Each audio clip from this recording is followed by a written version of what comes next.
La reproduction sexuée et la reproduction asexuée.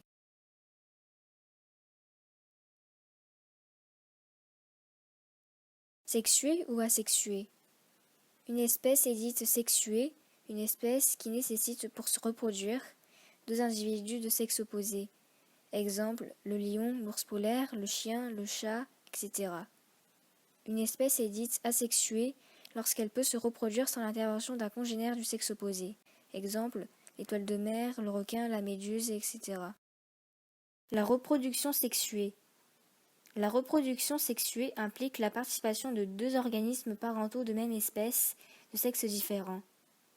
La reproduction sexuée est la source d'un brassage génétique permettant l'apparition chez les descendants de nouvelles combinaisons des gènes des parents dans un croisement.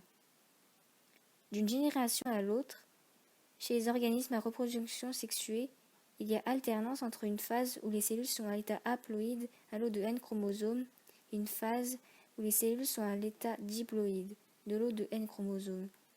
Le passage d'un état à l'autre s'effectue à travers deux processus essentiels. La fécondation, suivie de la karyogamie, fusion des noyaux, va donner une cellule diploïde. L'autre événement important est la méiose, processus de division cellulaire particulier à certaines cellules diploïdes qui permet d'obtenir 4 cellules haploïdes à partir d'une cellule diploïde. La reproduction asexuée. La reproduction asexuée correspond à la capacité des organismes vivants de se multiplier seuls, c'est-à-dire sans faire intervenir la fusion de deux gamètes de sexes différents. Elle consiste en une reproduction sans fécondation par un seul être vivant et donne naissance à un nouvel individu qui est génétiquement identique au premier. Ce processus aboutit donc à la formation d'un